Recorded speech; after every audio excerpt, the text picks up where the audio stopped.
Bonjour, bonjour bien-aimé, j'espère que tout le monde va bien. Je suis le frère Enoch. Et voilà, je voudrais partager voilà, une pensée avec vous. Donc voilà, afin que le Seigneur puisse voilà, nous fortifier, nous tous.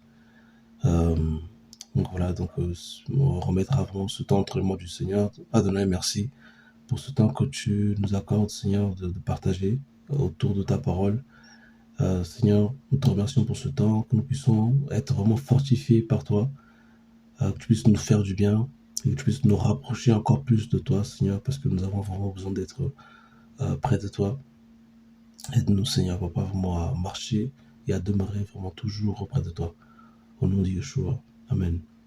Alors, du coup, sans plus tarder, je voudrais je vous propose en fait qu'on puisse prendre Lévitique 23.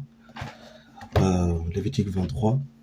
Donc, quand on arrive voilà, dans Lévitique 23, du premier verset jusqu'au jusqu'au verset 33, même plus, même 44 si je peux dire comme ça. On voit en fait que dans Lévitique 23, en fait, on nous parle des 7 fêtes de Yahweh. On nous parle en fait des 7 fêtes de Yahweh. Donc qui dit 7 fêtes de Yahweh, donc on comprend en fait que ces 7 fêtes sont centrées sur Yahweh. Que ces 7 fêtes en fait font allusion, vraiment parlent en fait, en tout cas nous amènent voilà, ces 7 fêtes sont centrées vraiment sur Yahweh. C'est-à-dire que quand on parle, par exemple, en fait, des fêtes des prémices, on savait que voilà que le peuple d'Israël en fait devait en fait voilà offrir en fait en tout cas les prémices en fait de leurs premiers fruits, en tout cas leurs premiers fruits, ils devaient les offrir en fait à Yahweh. Donc ça veut dire qu'en fait si on médite en tout cas sur les 7 fêtes de Yahweh, on voit que dans chaque fête euh, si je peux dire aussi comme ça, la pensée, en fait, la pensée était dirigée toujours vers Yahweh. Donc ça veut dire que lorsque chaque fête en fait était fêtée, ça veut dire que la pensée était toujours dirigée vers Yahweh. En fait, voilà, cette fête en fait était vraiment centrée sur Yahweh.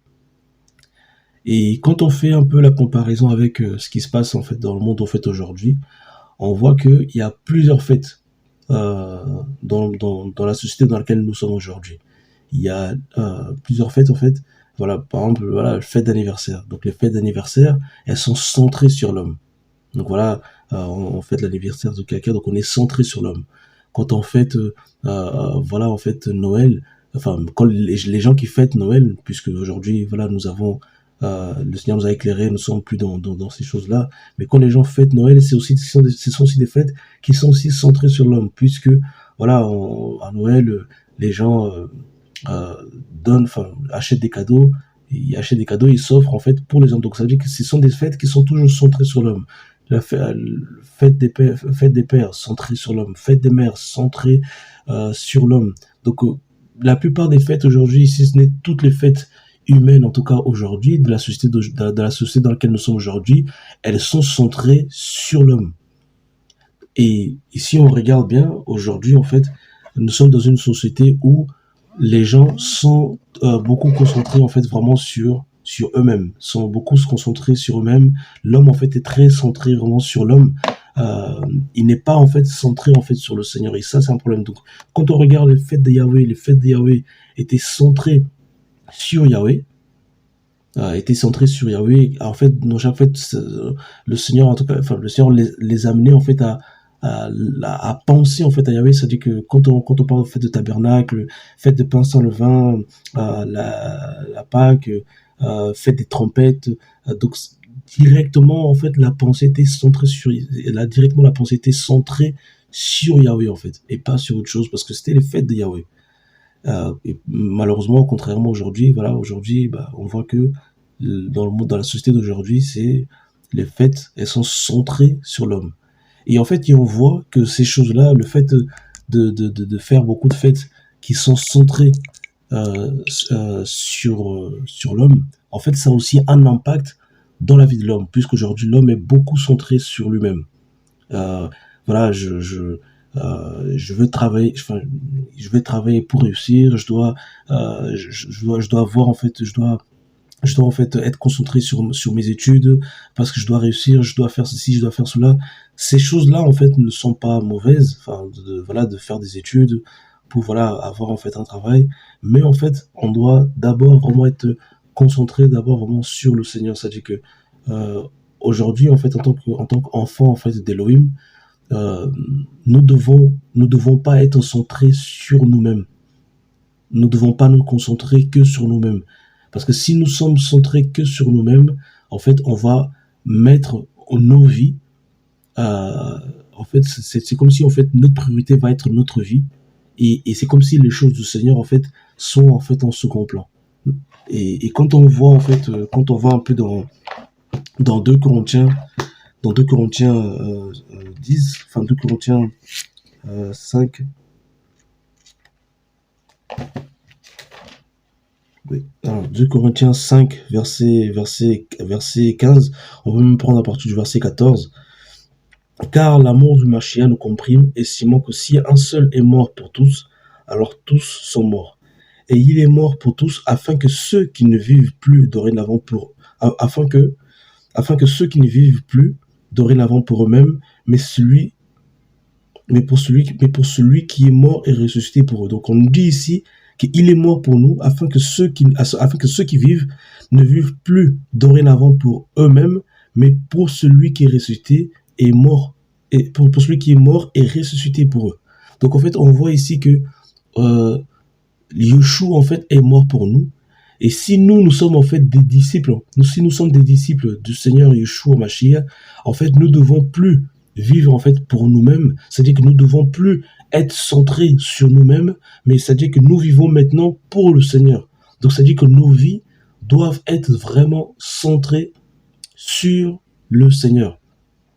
Vous voyez, c'est-à-dire que en tant qu'enfant du Seigneur, on doit être centré premièrement en fait sur le Seigneur, parce que nous ne vivons plus pour nous-mêmes. Et en fait, aujourd'hui, en fait, on voit de plus en plus que les gens sont de plus en plus, en fait, centrés sur eux-mêmes. Ils pensent beaucoup, beaucoup, en fait, à leur vie. Ils mettent leur vie vraiment, en fait, c'est comme si, voilà, leur vie, en fait, passe au-dessus, en fait, des priorités, en fait, du Seigneur. Euh, si on prend 2 Timothée, 2 Timothée 3,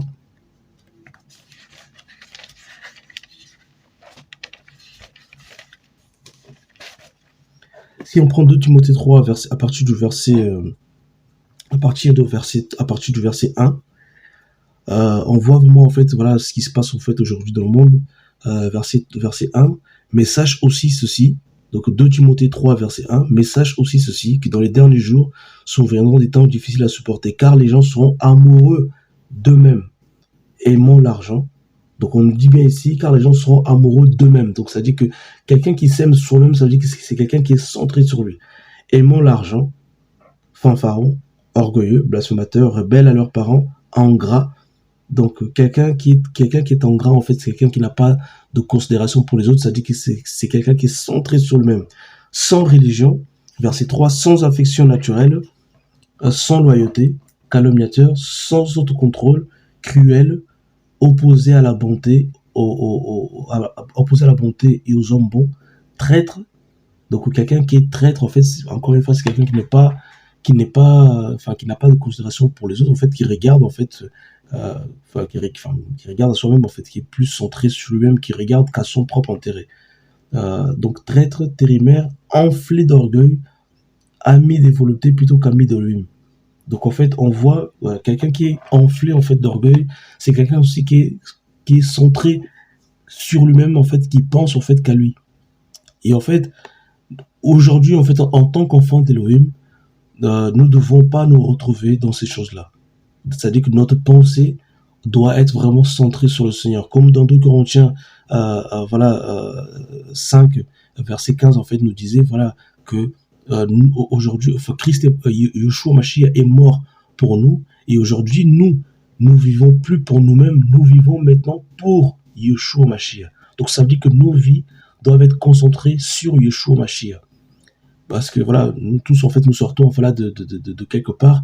Et parfois, malheureusement, il y a parfois des restes, malheureusement, en fait, de l'ancienne vie, des anciennes pensées, en fait, du monde qui se retrouvent, en fait, en nous. Et le Seigneur, en fait, aussi veut nous délivrer, en fait, de ça. C'est-à-dire que le Seigneur veut vraiment nous amener à ce que nos vies soient concentrées sur lui, que nos vies puissent être vraiment concentrées en fait sur lui.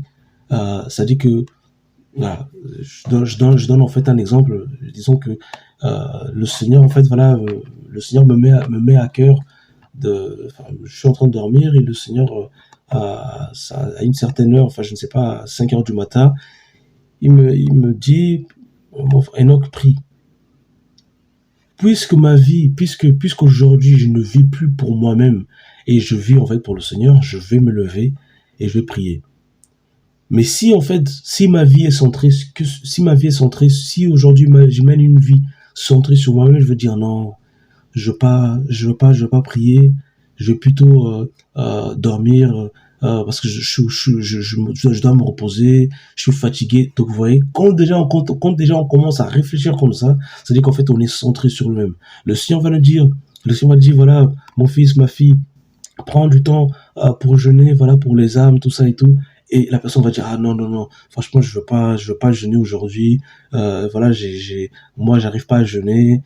J'ai besoin de manger. Je peux pas rater le petit déj. Il faut que je sois bien pour aller au travail, ceci cela et tout. Donc en fait ça dit que là encore une fois on est centré sur nous-mêmes plutôt que d'être centré sur le Seigneur. Ça dit que on vit pour nous-mêmes et on ne vit pas pour le Seigneur quand on agit ainsi.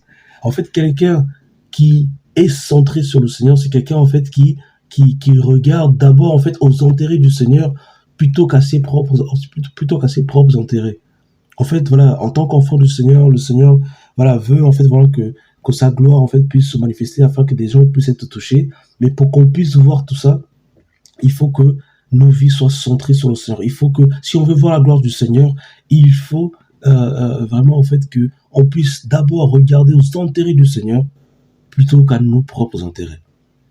Si on regarde en fait aux intérêts euh, du Seigneur, le Seigneur, enfin la gloire du Seigneur aussi se manifeste aussi. Et bien évidemment, quand on regarde en fait aux intérêts du Seigneur, on n'est pas centré sur nous-mêmes, on ne vit pas pour nous, mais on vit pour le Seigneur. Et c'est là où en fait où le Seigneur veut vraiment en fait nous amener, parce qu'il y a que comme ça que comment dirais-je en fait qu'on peut voir la gloire en fait du Seigneur. Donc c'est cette notion aussi de sacrifice. C'est en fait de pas en fait regarder en fait à sa vie, mais voilà, mais de regarder aussi à l'intérêt de l'autre.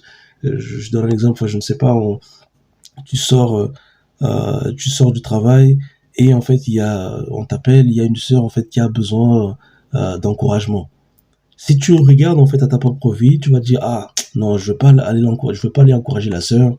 Je viens de sortir du travail, je préfère en fait rentrer à la maison pour me reposer parce que le lendemain je dois aller travailler. Ça veut dire que là, tu regardes en fait à ton propre intérêt, mais tu ne regardes pas à l'intérêt du Seigneur, parce que l'intérêt du Seigneur c'est quoi? C'est que cette personne qui doit être encouragée, elle a besoin voilà, qu'on puisse l'encourager. Donc si tu vas l'encourager, si tu regardes à l'intérêt du Seigneur, tu vas aller en fait l'encourager, elle va être fortifiée et elle va être debout encore dans la foi. Pourquoi? Parce qu'elle a été encouragée par toi. Ça, ce sont des exemples en fait que je donne. Hein. Mais en tout cas, à chaque fois en fait, soyons vraiment sensibles vraiment à l'esprit afin d'accomplir à chaque fois en fait la pensée en fait du Seigneur. Parce que lorsqu'on accomplit en fait la pensée du Seigneur, cela en fait fait en sorte que l'œuvre puisse avancer. Quand on se soumet en fait au Seigneur, l'œuvre du Seigneur avance aussi. C'est-à-dire que nos vies avancent, mais et voilà, en ce qui concerne aussi l'œuvre du Seigneur avance aussi. C'est le Seigneur nous dit voilà, jeûne pour telle personne, va encourager telle personne. Si je ne regarde pas ma propre vie, mais que je regarde dans l'intérêt du Seigneur, je vais encourager cette personne. Je vais en fait aider la personne parce qu'elle a besoin d'être encouragée par le Seigneur. Et si je le fais, bah, en fait, l'œuvre du Seigneur en fait avance. Pourquoi? Parce que j'ai été soumis en fait au Seigneur.